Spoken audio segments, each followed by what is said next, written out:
Thanks for joining us today. We believe God is going to do great things in your life, and we want to hear about it. Send us your story at mystory@summitsa.com to let us know what He's done for you through this ministry. If you'd like to partner with us or bless us with a financial gift, go to summitsa.com and give an amount that works best for you. Now enjoy the message and have a blessed day. This is our week 5, the last week of our 30-day church challenge. We've been looking at the fact that church is not a place to attend, pick up girls, scout some candidates for your business. It's a family to belong to. That's its primary. Now, you might meet a spouse, of course, and you might do business, but you don't pick one for that reason. You pick a family. And so we are first and foremost a family. We're not a Republican family. We're not a white family. We're not a Democrat family.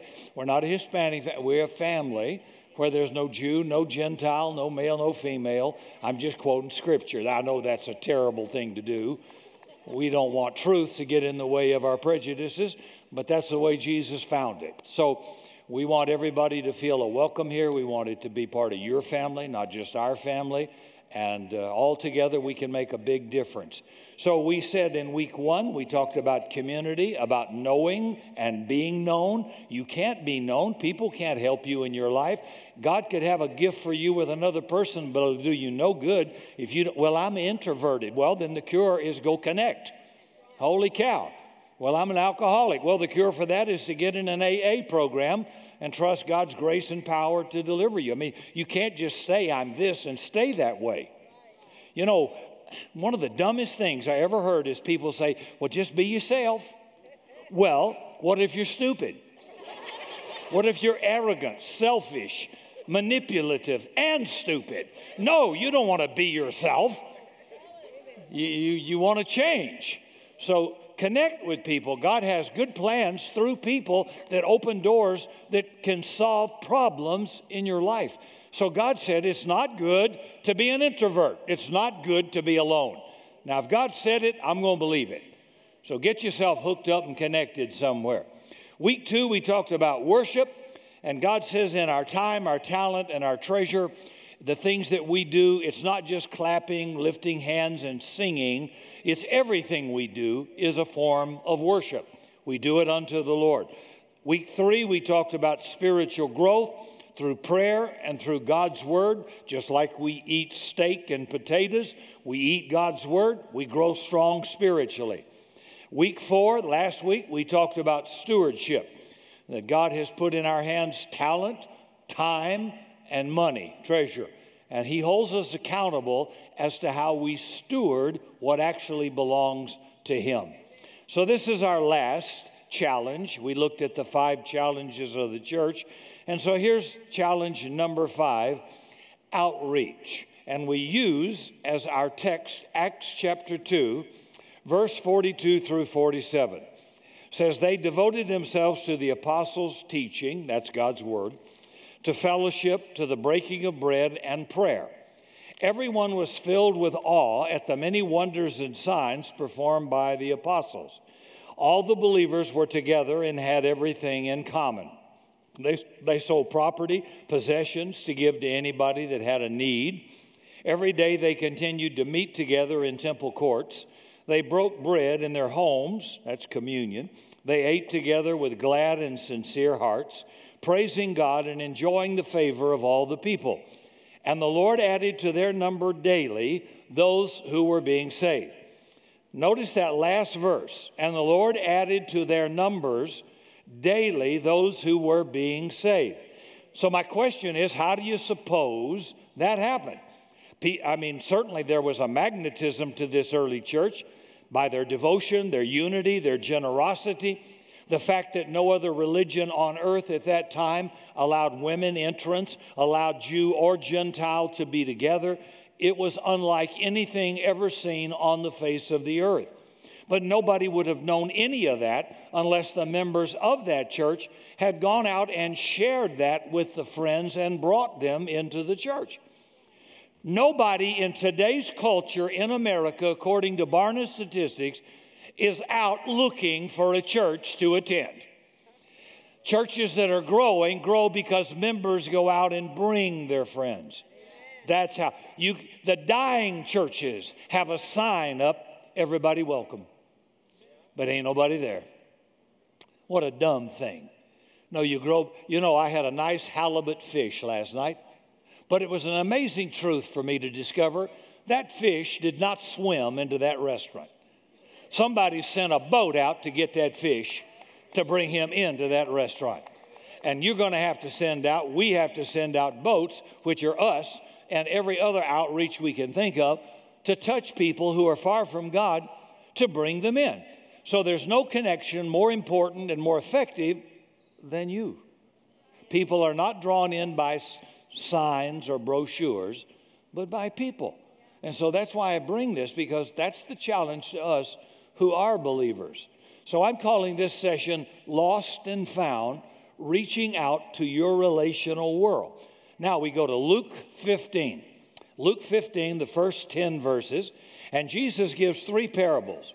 The story of the lost sheep, the lost coin, and the lost son. Let me read verse 1 through 10, Luke 15. Now the tax collectors, that is the extortioners, and sinners were all gathering around to hear Jesus. I don't know where the Christians were, but they weren't there. But the Pharisees and the teachers of the law, who voted a particular way, muttered, "This man welcomes Democrats or Republicans and eats with them." You know what I'm doing. I'm showing you he's inclusive, not exclusive. Churches are exclusive. They're supposed to be inclusive. He welcomes sinners and eats with them. Well, what do you do, sweetheart? Well, I'm an exotic dancer at the Zebra Men's Club. Welcome. We're glad to see you this morning. You come over here. This is meet my friend. This is so-and-so. You sit with us. We're just glad to have you this morning. He welcomed them. He didn't condone bad behavior. He welcomed them. People, you might let them in, but do they feel welcome? And say they don't unless you connect with them. Okay, I'm a connection guy. You know, if I like you, I like you. If I don't like you, you're going to know I don't like you. I connect. And you're to be this kind of a person as well. And in the church, we're supposed to connect where these people feel that welcome. He welcomes sinners. Why, he even goes out and eats with them. Then Jesus told this parable. Suppose one of you has 100 sheep and loses one. Doesn't he leave the 99 in the open field and go after the lost sheep till he finds it? And when he finds it, he joyfully puts it on his shoulders and goes home. Then he calls his friends and neighbors together and says, "Hey, rejoice with me. We're going to party. I found my lost sheep." Then Jesus said, "I tell you, in the same way, there will be more rejoicing in heaven over one sinner who repents than over 99 righteous people who don't need to repent." Or suppose a woman has 10 silver coins and she loses one. Doesn't she immediately light a lamp, sweep the house, search carefully until she finds it? And when she finds it, she calls her friends and neighbors together and said, "Come on, rejoice with me. I found my lost coin." In the same way, I tell you, there's rejoicing in the presence of the angels of God over one sinner who repents. So the first story is about a shepherd who loves his sheep. Now, in Middle Eastern culture, saving face doesn't mean a lot to us, but it means everything to them. And when Jesus said, "Which one of you that loses his sheep?" the answer would be, why, none of us would ever lose a sheep. It's unthinkable. A sheep might wander off, but we would never be so careless as to lose one. So this is the story of a shepherd like none they've ever imagined. So the shepherd has 100 sheep. He leaves the 99 in the open country. He doesn't bring them back to the city or corral them for the night. He leaves them in potential danger to go and find the one that's lost. And you're thinking probably like me, well, that's irresponsible. That's ludicrous. Yeah, unless you're the one that he's after. That shows you how important and how valuable you are. Just the one. More important than the 99. And when he finds the sheep, he puts it on his shoulders, brings it home, throws a party. "Rejoice with me," he says to his friends. "I found what I lost." The second story has the same hypothetical scenario. Supposing one of you. What woman among you having 10 coins and loses one of them? And to save face, the answer would be none of us. No woman in the Middle Eastern village would ever lose a coin. They were too rare and valuable in an agrarian culture. The woman has 10 coins, which represented her dowry. That's her life savings. That was to take care of her because women had no rights in Middle Eastern society and don't have much even today. And because of it, they got a dowry when they were wed, and they usually put it into jewelry around their neck or arms for safekeeping so they could keep track of it. So the lost coin is so precious, she scours the house until she finds it. When she does, she calls her friends to party, saying, "Rejoice with me, I found what I lost." So what this woman does is kind of astounding to the hearers. This woman Jesus is describing is like no woman they had previously known. Then he tells the third story, and instead of reading this one, I'll just walk you through it, the story of the prodigal son. Now, the story progresses. It's the story basically and primarily about the father. A father who's a nobleman, like no Middle Eastern father anybody listening to Jesus could imagine. It begins in verse 11. There was a man who had 2 sons. The prodigal son asked his father to divide the inheritance. The son takes his share of the estate, moves to a foreign country, blows it on wild living, comes back home, is welcomed into the family in a surprising way. That's how we hear it in a Western culture hearing. That's not how they hear that in a Middle Eastern culture. Totally different. So he says, divide your inheritance so I can have my share of this estate. Now, the father hasn't even died yet. So this would be shameful, unimaginable in Eastern culture, Middle Eastern culture. He's saying basically, I wish you were dead. So this is reproach and shame and could actually cause the son to legally be stoned to death. Now the next words are in verse 13. Not long after that, the younger son got together all that he had, set off for a distant country, and squandered all of his wealth on wild living. Notice he didn't leave home immediately. It says not long after he got the inheritance. He has to liquidate his inheritance. He's got to find buyers for all of his inheritance. He's got family jewelry. He's got portions of livestock, portion of family land, and so on. And the only people he can sell to were people who are in the village.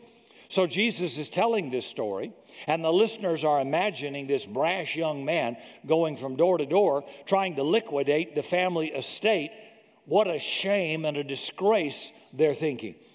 Everybody behind every door knew this boy had insulted his father, shamed his family, and brought shame on the village, wishing the patriarch were already dead.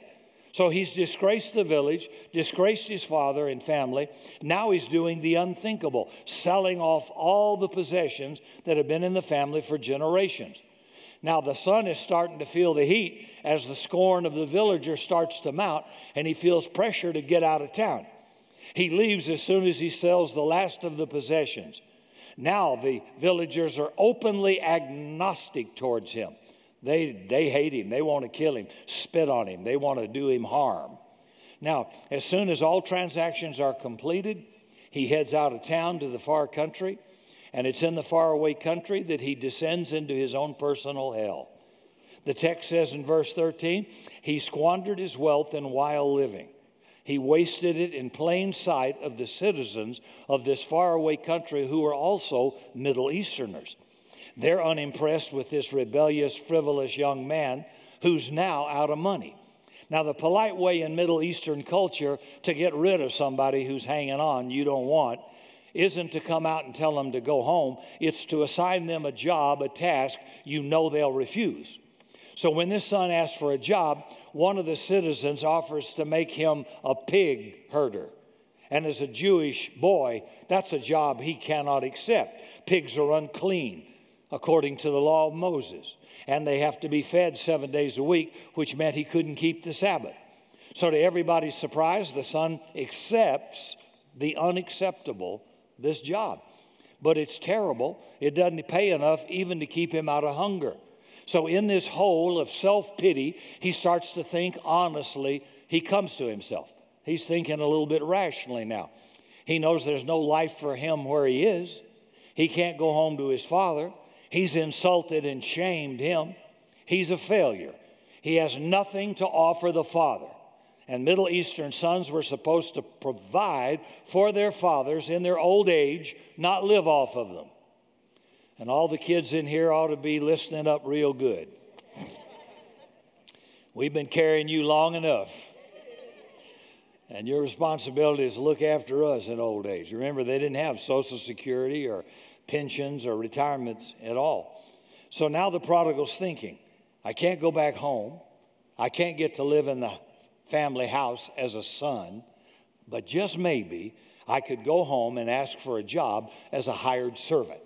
So he comes up with a plan. I'll go home. I'll admit I was a fool. And instead of asking to be reinstated as a son, I'll just ask, could I please just be hired on as a servant? Now, there's a couple of problems here. Number one, will the father take him back after he's been publicly humiliated, insulted, and shamed? And then what about the villagers? How are they going to receive him? Remember how they felt when he left?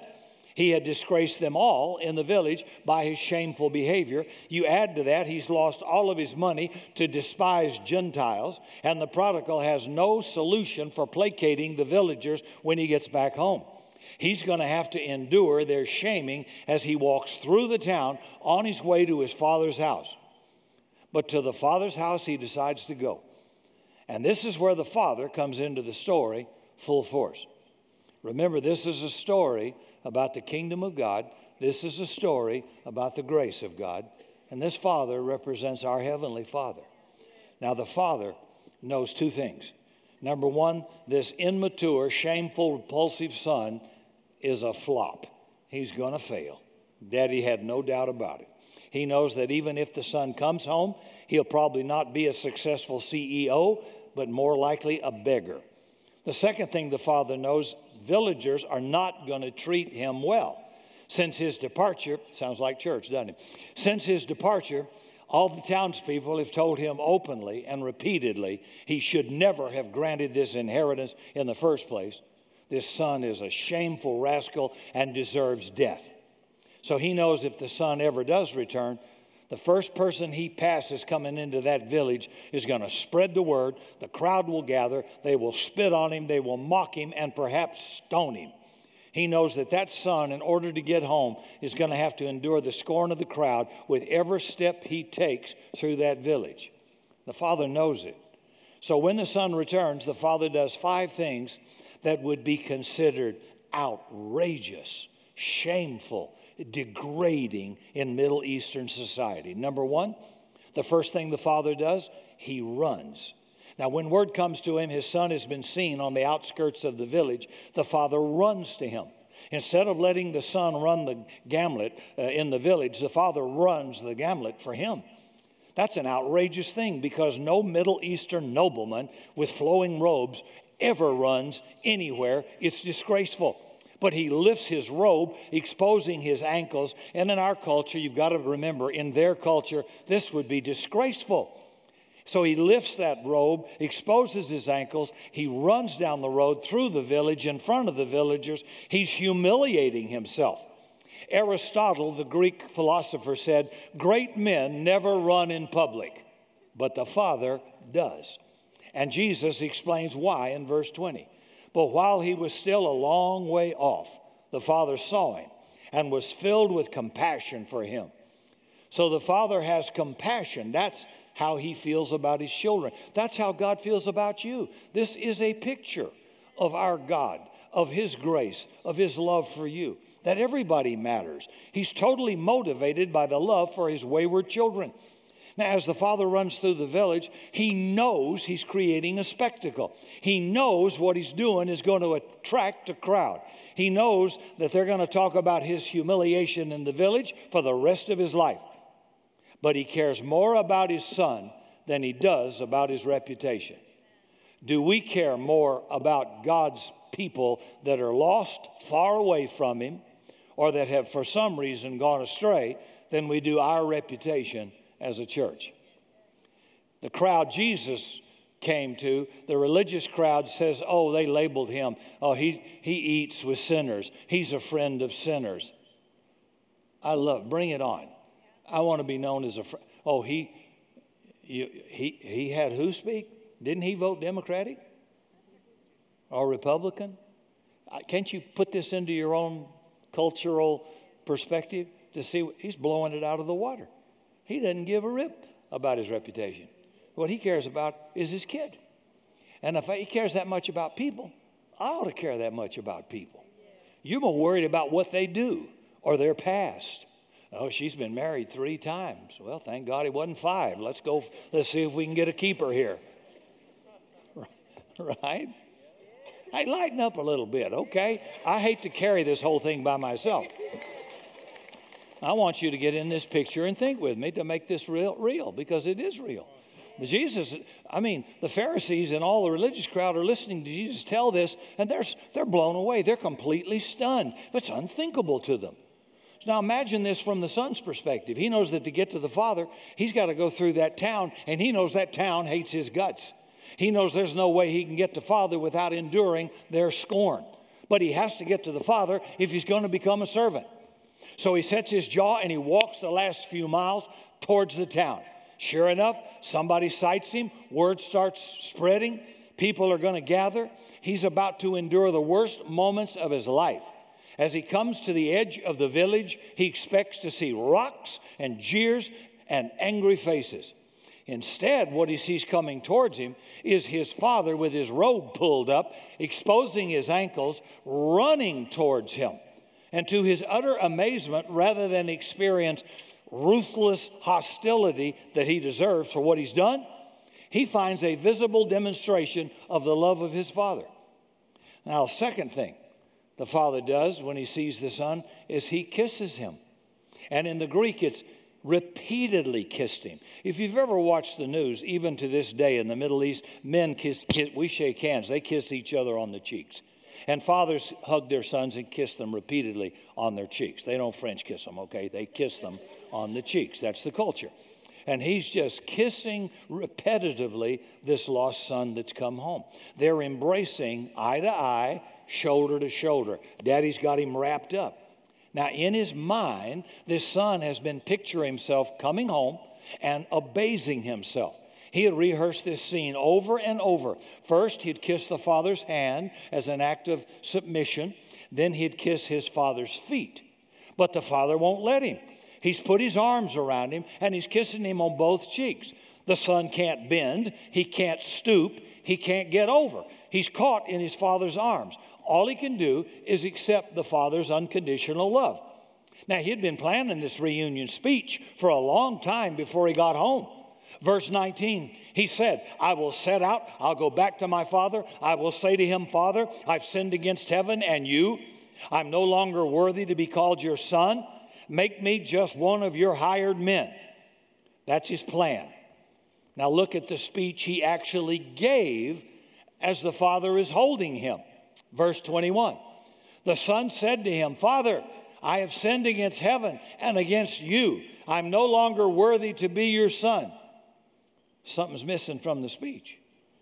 His request to become a servant. Why is it missing? Because he can't kneel. He can't carry out his plan. Daddy's got him wrapped up and kissing him. He can't do what he wants to do, which is abase himself. So with his father's arms wrapped around him, he can't get to the ground. And kiss after kiss comes to his cheeks. He's being overwhelmed by the father's love. Now, you know I'm a strong guy with strong passions and I'm not very emotional. But when I just think about that, I put myself in that picture. Oh, Daddy got a hold of me. And sometimes even when I don't like me, he does. And it just tenders your heart. It just makes, oh, I don't deserve this. I don't deserve it. Yeah, right.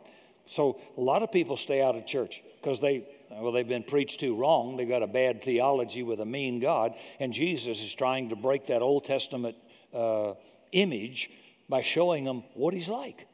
Not like you thought at all. So his plan was to earn his way back into the Father's favor. He never intended his Father to accept him back just like he was. Well, how could the Father do that? The third thing the Father does is call for a robe to be put on the Son. Here's his exact words, verse 22. But the Father said to his servants, quick, move it. Go get the best robe. Put it on my son. Now, who owned the best robe in the family? Oh, Daddy did. You can bet on it. If anybody's going to have a robe, I'm going to have one. And it'll be Giorgio Armani or somebody.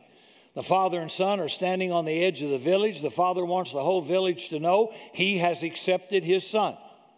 So he sends the servants to get his own best robe so the son can wear it as they walk home through the village. What does Jesus do for us? He takes our sinfulness, clothes me in his robe of righteousness. Everybody knows Ricky G has been accepted. He's accepted by the Father through the Son's work at the cross. He has become sin for me who knew no sin, that I might become the righteousness of God in him. I'm telling you, I'm as righteous as Jesus.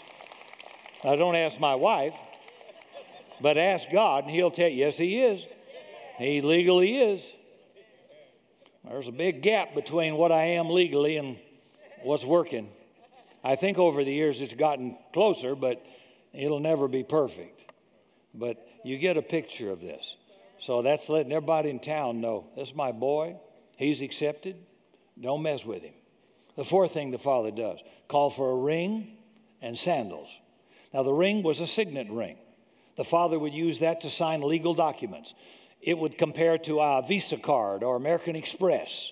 It was the means of doing business as well. It meant you were an empowered member of the family. Now, the sandals were a sign he is a free man, not a slave. Servants, slaves, did not get shoes. You had to become a free man in order to have shoes or sandals. Slaves walked barefoot. And finally, the father says, bring the fatted calf and kill it. Now, you may never have realized the importance of this one, verse 23.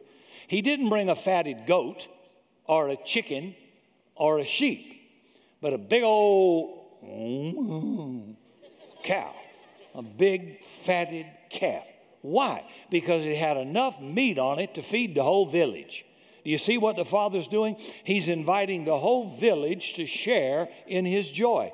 He doesn't want the son only to be reconciled to him. He wants the son to be reconciled to the village. He wants everybody to have a relationship with his son. And if daddy calls you son, I call you brother. That's it. I don't care how you voted. I don't care what your race is. I don't care what your nationality is. If Jesus is your Lord, then you become his daughter. You become my sister. You become my brother. Well, you walk around town and you tell me that's true.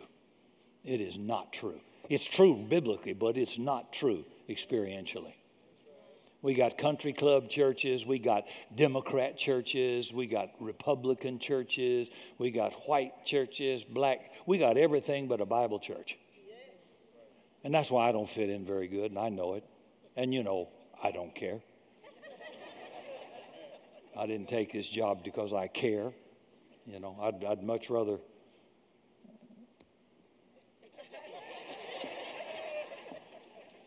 Well, he's not spiritual. Yeah, I am. I'm just telling the truth. I got drafted in this job. I didn't volunteer because I didn't have anything else to do. I couldn't do anything. I got drafted. Anybody ever been drafted? You don't even get to vote when you get drafted. God just says, "You're mine. Come here. I don't care. You can. I got heel marks that drag for miles for about 3 years because I don't want to go. I felt like Moses. You know, don't send me. Send Nate. He's self-destructive. Don't send me. I'm not qualified. I'm not holy enough." So when the son gets found, the father throws the mother of all parties to celebrate his return. He's overjoyed. He's so happy. Now, those are 3 stories Jesus tells, and in every one of them, something goes missing, right? So, number 1, everything that's missing matters. The sheep matters to the shepherd. The coin matters to the woman. The son matters to the father. And people far from God matter to him. Lost people matter to God. We're not keepers of an aquarium. We're fishers of men. And the only ones out there are bad, like you. Some of you have been in church institutionalized for so long, you forgot you're a sinner, saved by grace. Well, I don't. You're like the other son. The one son rebelled against the father. The other son says, well, you owe me because I didn't get drunk and I didn't smoke. You don't. See, you get nothing from God except by grace. It's unearned, unmerited. It's not behavioral modification. It's faith that He accepted me, made me righteous. I got nothing to brag about but Him. And that means people not here matter to God. You realize that? Do you know Easter's coming? And in America, 25% of all visitors to every church in America, 25% come on Easter. Out of a whole 12-month, 25% of all visitors come on Easter. Christmas, 25%. That's 50. The other 50 through the 12 months of a year. That means Easter coming is a big fish day. That means everybody needs to be on your best smiling behavior. You need to hug, shake hands, smile, introduce yourself. You say, well, but I'm a bit shy. Well, we're going to get everybody doing it. It ought to make it easy. Just introduce, say, hey, I'm Joe. Maybe they've been here 12 years and you just never met them, but introduce yourself anyway. You still make a friend. I want people to walk away saying, man, what a friendly place. You know, the fact that you will allow somebody to come in doesn't mean you accept them. You ever been somewhere you got in, but you didn't feel like anybody accepted you? Yeah.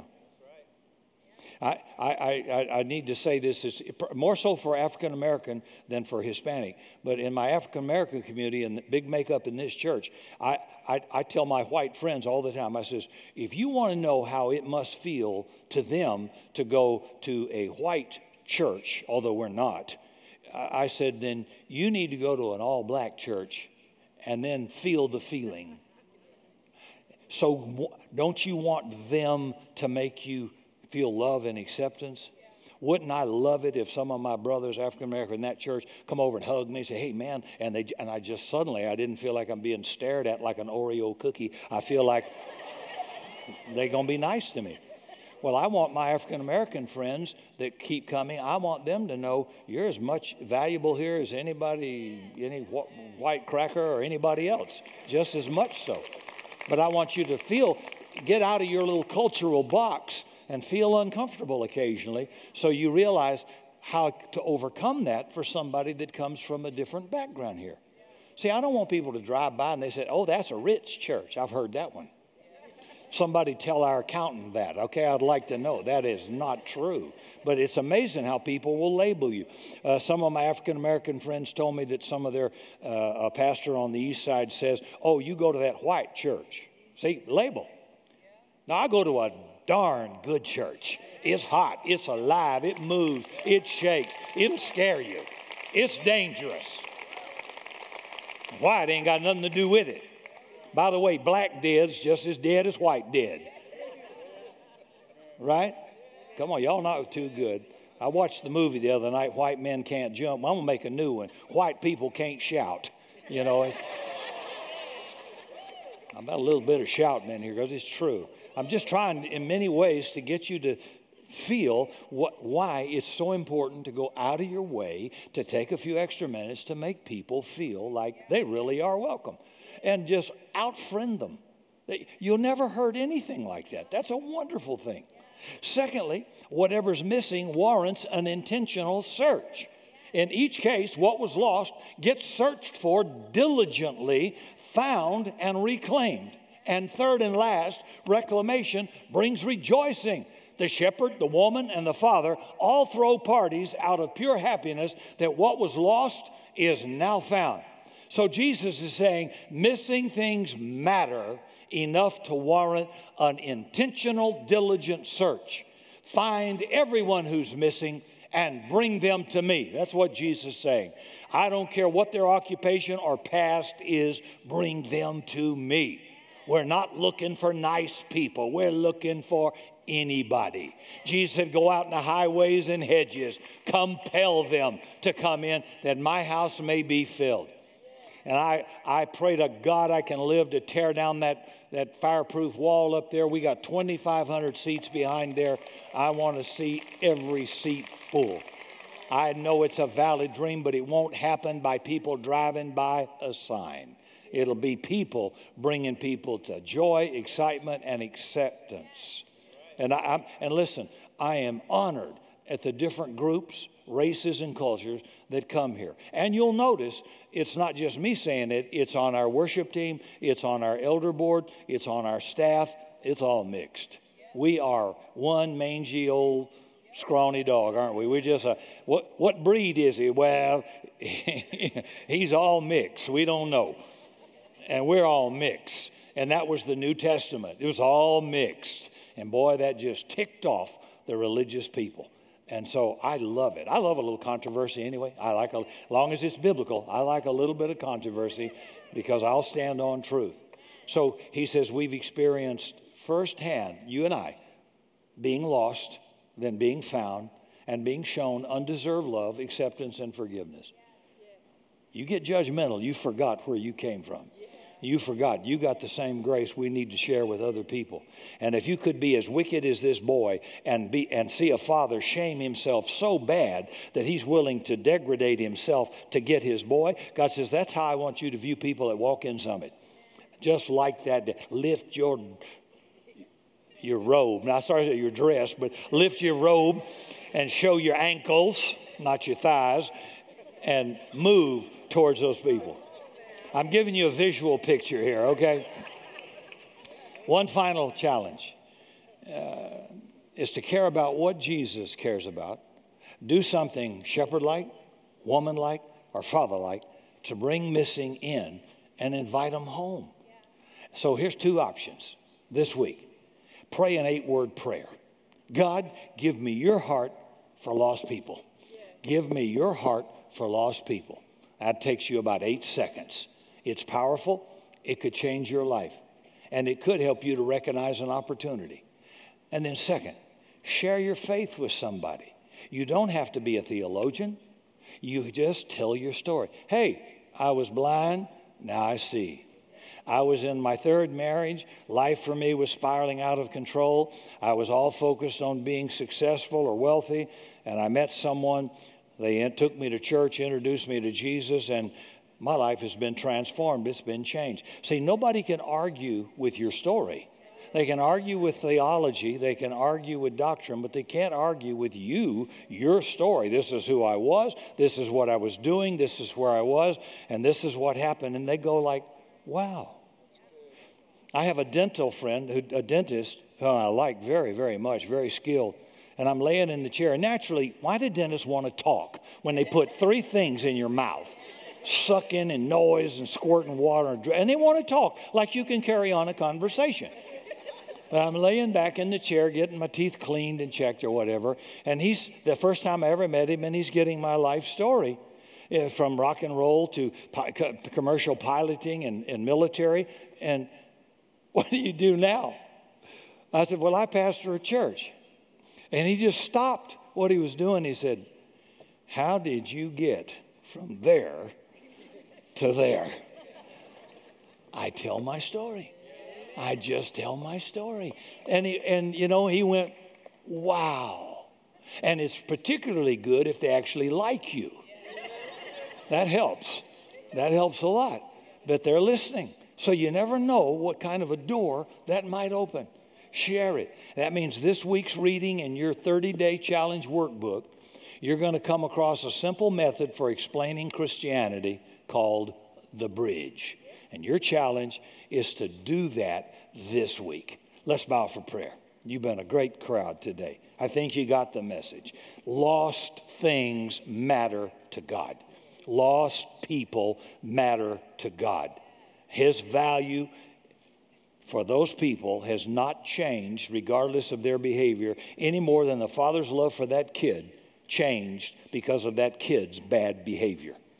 We rate people on behavior. God never changes his love for you based on your behavior. See, I'm a human. That's tough.